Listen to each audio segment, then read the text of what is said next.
Jurassic Park come true. What the F? Is your device really listening to you? What the F? Will a robot take your job away? What the FAQ? Tonight, we find out... Where is Summer Bay supposed to be? If recorded sound predates motion pictures, why were there silent movies for decades? Why is yawning contagious? Are tubes different from what they used to be? But first... Are there any names you legally cannot call your children? Well, Maverick, yes there are. And despite media reports you may have seen, there's no official blacklist or list of banned names in Australia. What we do have are a bunch of state laws which define what a prohibited name is, and they're all very similar. Firstly, a name can't be obscene or offensive, so you can't call your baby stain. Or stain, butt licker, pussy destroyer, Mr. Bumhole, snotlord fartsworth, dip poo-poo, or oh.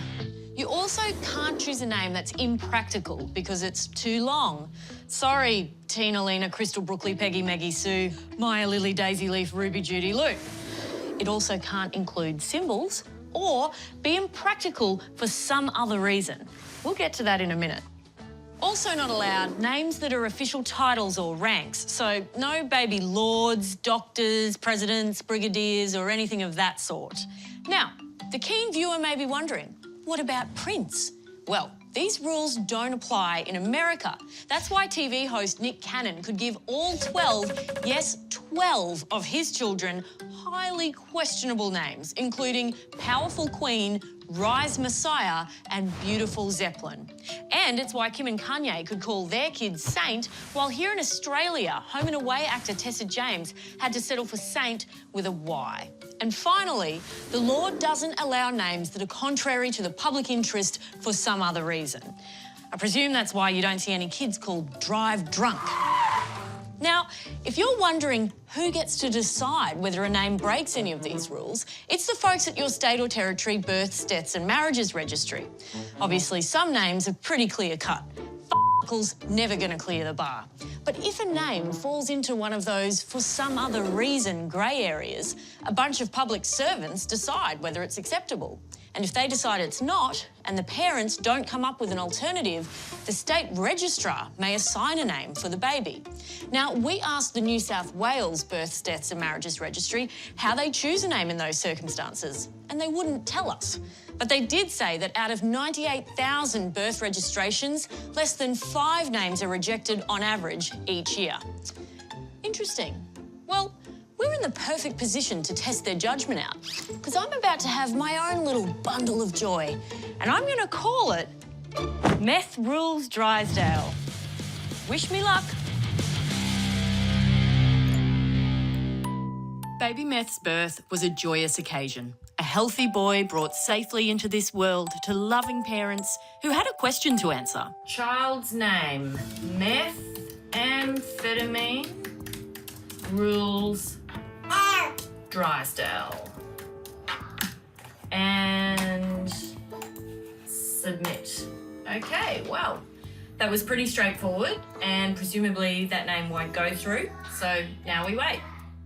Chaz, Yeah? it got through. Methamphetamine rules Drysdale is official.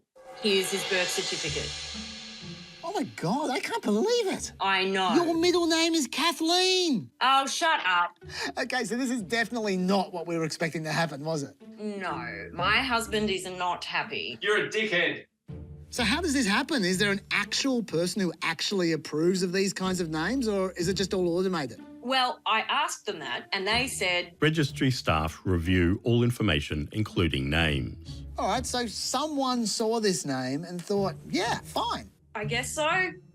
And when we informed them that this name had been approved, they said... Unfortunately, in this instance, the name has slipped through. Apparently so.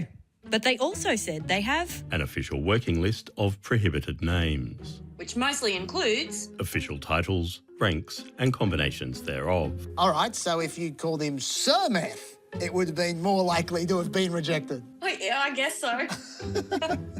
Okay, show us Baby Meth. Come on, time for his close-up. Come on. Oh, look at you. I don't know, Kirsten. I reckon he looks more like a ketamine, actually. Oh, no. So what do we do now? I don't know. You change his bloody name. Yeah, we probably should. Dickhead. You want to call him dickhead? What's wrong with you?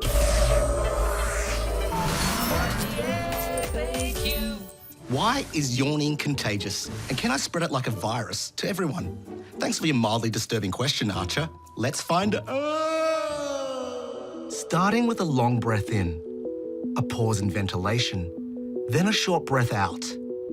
A yawn is often found in the presence of an arm stretch, a widespread jaw, and a man who can't stop talking about crypto. With the advent of Web3's social platforms and protocols, crypto has 100% earned its place in the... Sleepiness or stress raises brain temperature.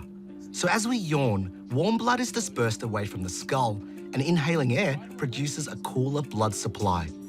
Basically, a yawn cools the brain down to restore a tired person's focus, attention, and alertness for... Bitcoin, more like shitcoin. Yeah. But seriously, Joe Rogan says... Fuck this. Many creatures yawn. Birds, chimpanzees, Barnaby Joyces, dogs. We all do it. And chances are you're yawning right now too.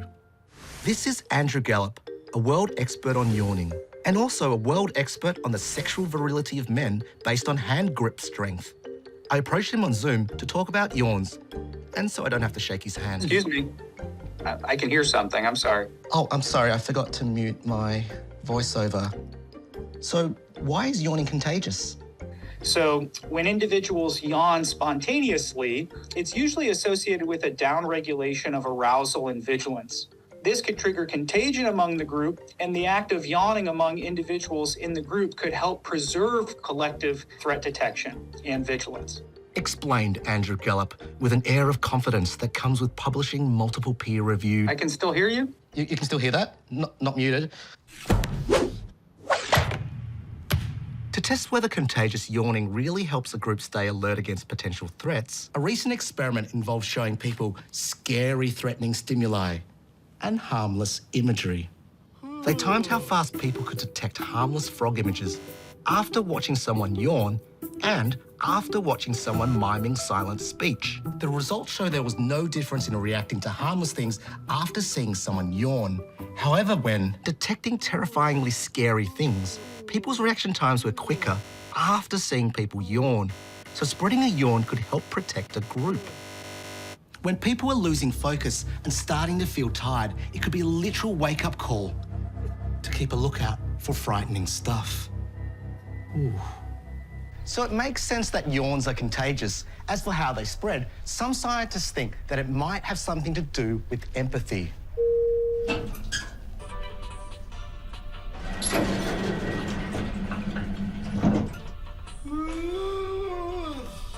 Which might explain why there's a particular group somewhat immune to contagious yawns: psychopaths. Now, just to be clear, just because your co-worker doesn't catch your yawn, that doesn't mean they're a psychopath. They might just not know you well enough yet. So why not increase your empathetic connection with them by assisting them around the office? Or by carpooling? Thank you for your help, Lawrence. Oh, no worries. Or by helping them dispose of garbage.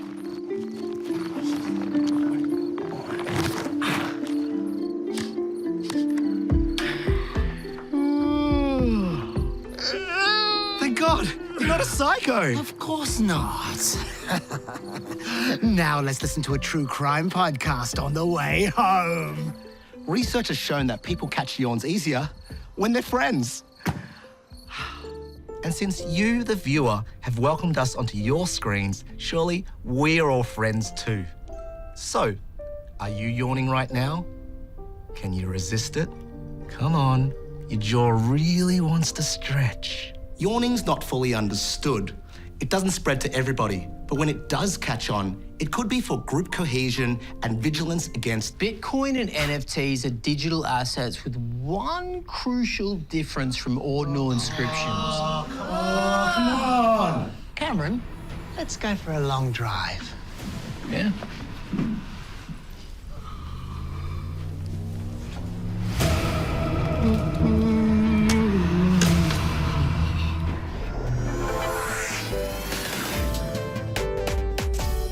asked us more than 1,000 questions over the last 3 weeks, so we thought we'd answer a bunch of them real fast. Firstly, Jeremy wanted to know, was that Alex Lee's real mother on the show or an actor? He was referring to this segment about colds in episode 1. Thanks, Mum. She is an actor, whereas this is Alex Lee's mum. I'm Alex's real mum. Great. So why didn't Alex's mum just play herself on the show? You couldn't afford me. Anonymous wants to know, if I encountered a giant panda in the wild, would it attack me and could I outrun it? Leave the panda alone. No wonder you want to be anonymous. Pandas try to avoid people, but if they feel threatened, they can attack you. In fact, they're considered to be one of the most dangerous animals in Adelaide Zoo. But could you outrun one? Well, at their top pace, they run at about 30 kilometres an hour, even in the bush. So that's like an 11-second 100-metre dash. That's a little bit slower than an Olympic sprinter, but it's a hell of a lot faster than some anonymous person on their computer. So leave the panda alone. If I was in an elevator that was plunging out of control, would I survive if I jumped in the air just before it hit the ground? Okay, first of all, if you're actually in free fall, it would be like you're in space. If you're floating around, it'd be impossible for you to jump. But let's say that's not happening. You're just in an elevator that's traveling very fast, let's say 100 metres per second. And just before it crashes, you jump up with a velocity of 10 metres per second. Well, that means your overall velocity is still 90 metres per second down, and you'll be in strife. Maybe not as much strife as you'd be in if you'd done nothing, but either way, you're still dead. Try to avoid plunging elevators. If something is live on TV, how live is it actually? Well, most live programming on TV, like say on the news channel, has an intentional 5 to 10 second delay, just in case something goes wrong. Q&A used to not have that delay, but then something went wrong. Even when there is no intentional delay though, like say in sports programming, the techies tell us that you're still looking at pictures that happened about 2 to 3 seconds ago. So I hope I didn't just spoil the magic of the lawn bowls for you. And finally, this is honestly a real question that Matthew from Melbourne asked us. Can Lou answer the next person's question with a song? Well, yes, Matthew, they can. Are tubes different from what they used to be? ... Or am I going crazy? Craig, my man, thanks for writing in. You're not crazy, the world's mad. Let's walk, I'll fill you in. It's been called the greatest scam in snack food history. By who? By me in this introduction. Is it greater than the what flavour of savoury shape scam? Yes. Greater than the why is there so much air in my chip packet scam? Yeah, it's greater than that, Cam. Greater than the why can't I fit my hand inside a Pringles can scam? Cameron has sweated. It's the biggest mystery in corporate crispy history. It's the Tasty Tubes conspiracy. This Aussie snack landed here in the 50s. Just like paddle pops, Chico rolls, shapes, and twisties. But in 2015, it was pulled from the shelves, and fans of the tube, they began to raise hell. They had petitions. And Facebook groups. And a Facebook page. Another Facebook page. And another goddamn Facebook page. Thousands of signatures to bring back this snack. An endorsement from the king himself. That's what the tubes look like. Bring them back. So Smith's was like, since Warnie reached out personally, we'll bring them back. Permanently. The tube enthusiasts and tubious found them spurious. They studied the nutrient curious, turned to dubious. The comments started flooding out. Reviews declared a heresy. It's the Tasty Tubes conspiracy. These are not tasty tubes. They're an abomination.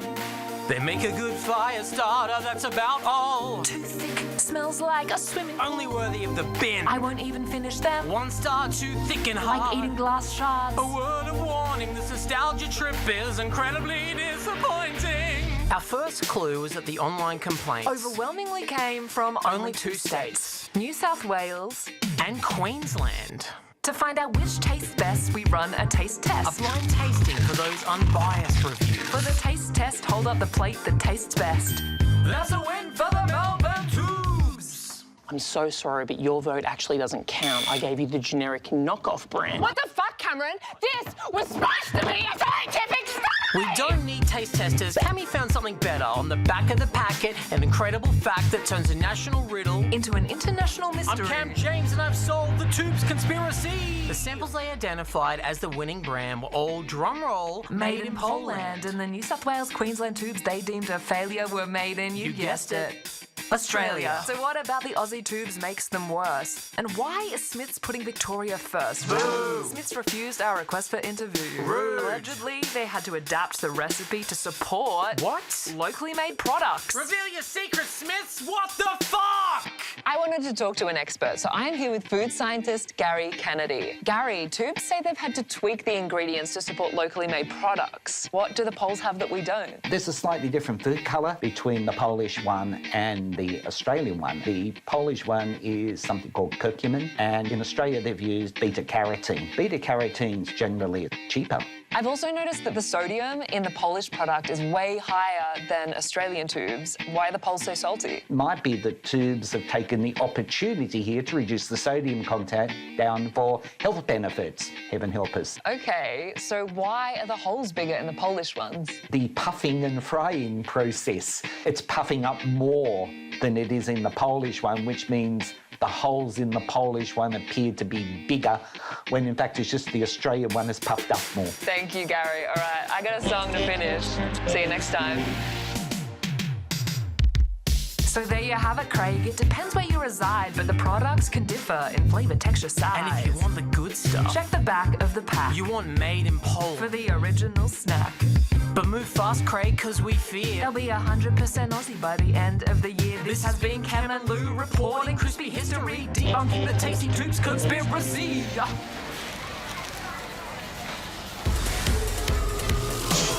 What's the FAQ?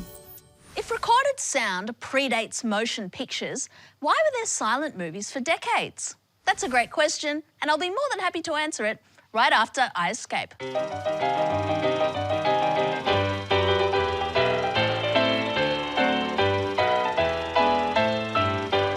And cut. That'll do.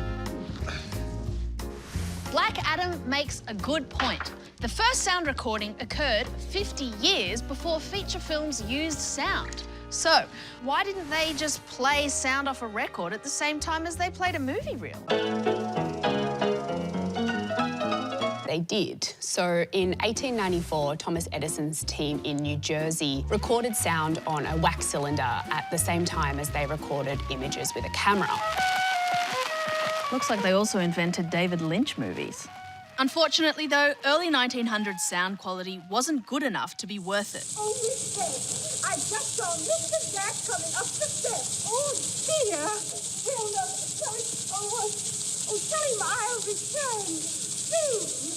Thomas Edison's talkie movies were literally booed out of business in 1914. So there are a number of technological challenges. Firstly, there was the issue of reliable synchronisation. It was difficult to play a record at the exact same rate as a hand-cranked projector.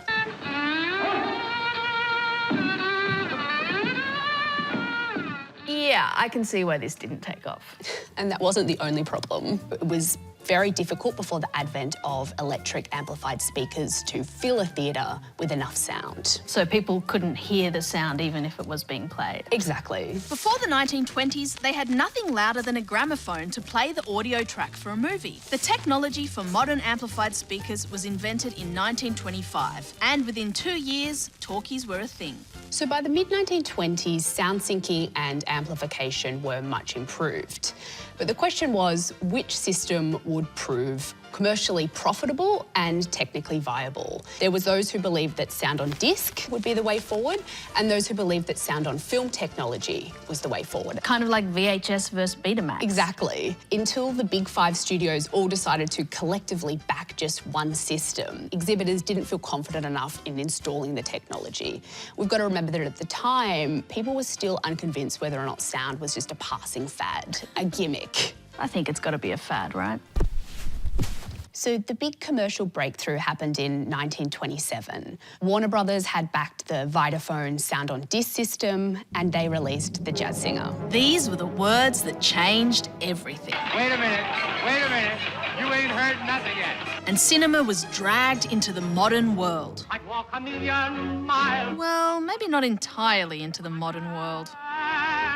Wow, it's like if Neil Armstrong landed on the moon and then said something really racist. Yeah, despite its racial politics, the film was a huge commercial success, and many studios even started to retroactively add sound to their back catalogue to make them more profitable. But their sound on disc era was ultimately short-lived.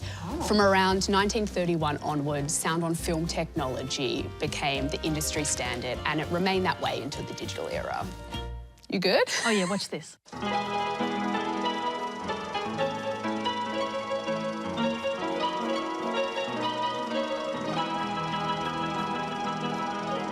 So, they could have made movies with sound decades earlier, but they would have been a bit shit. Not as bad as Batman vs Superman Dawn of Justice, but still bad. And as soon as they could make movies with sound actually good, everyone jumped on board and it was full steam ahead.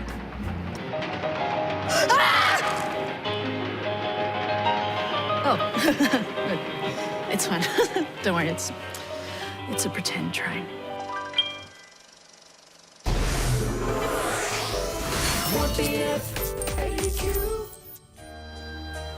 Where is Summer Bay supposed to be, asks Vince. It's a deceptively difficult question because we know that Home and Away has been filmed at Sydney's Palm Beach for more than 30 years. But it doesn't mean it's set in Palm Beach, or anywhere in Australia for that matter. Yes, the show is filled with Aussie accents. They're running around like headless chooks. Get in here, you pair of flaming galahs. I'll flame and kill you all. But accents don't mean anything on TV. HBO drama series Chernobyl was stacked with Brits from top to bottom. And I'm pretty sure that was set in Chernobyl. Of course it was. So whereabouts are we thinking? A cursory glance of the show's own wiki reveals that the town of Summer Bay was founded in 1852 by Alf's own great-grandfather, Captain Angus Stewart. Classic episode, that one. Irene was still in it. Anyway, cross-reference that date with all the townships founded in 1852 and you get a lot of townships. We need to come at it from another direction. What would Alf do? Catch up on all 8,000 episodes and search for clues.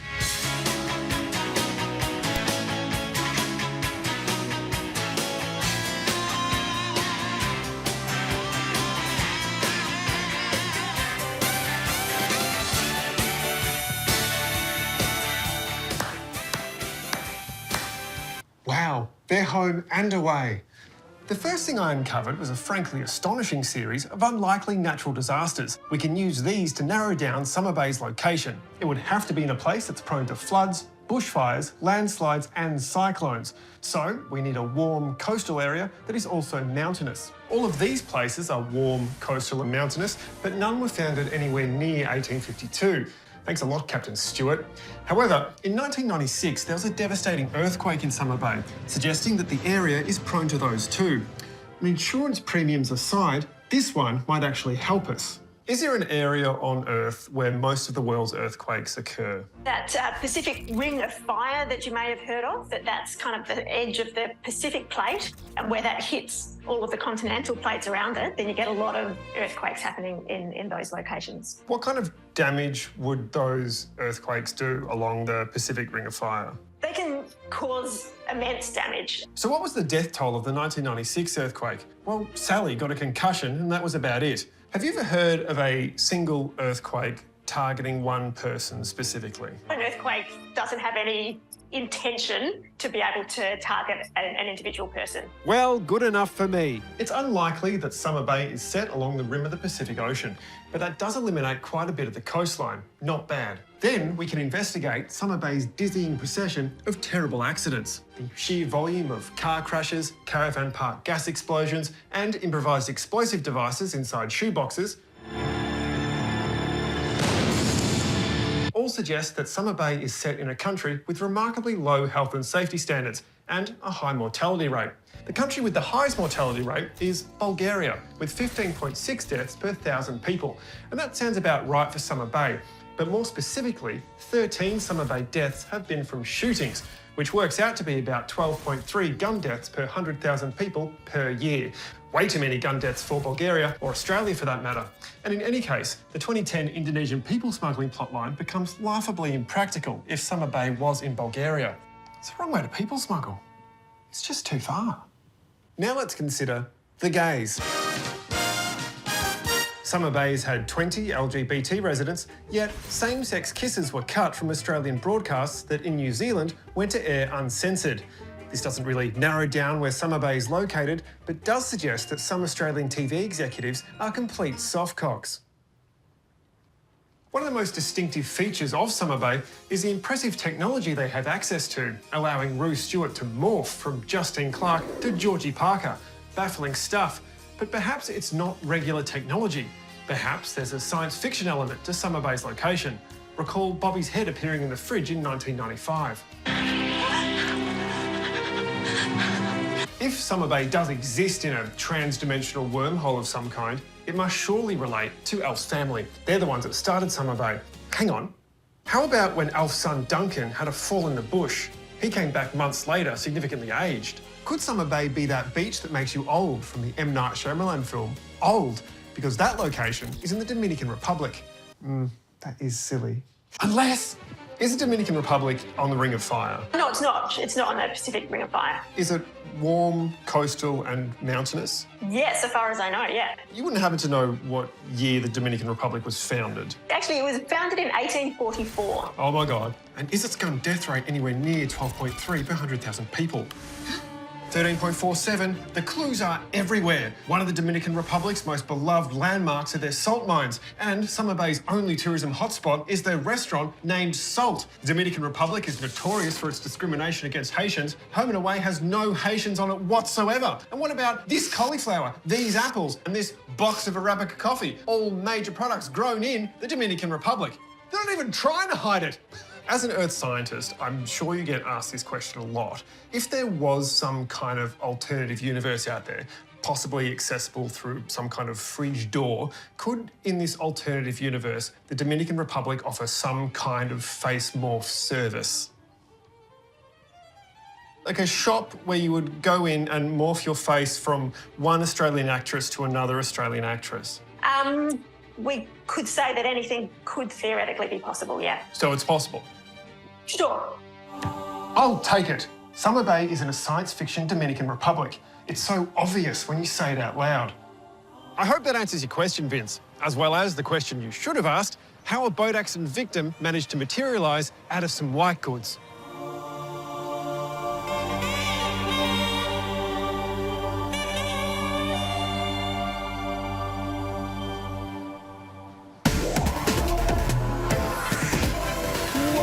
The FAQ.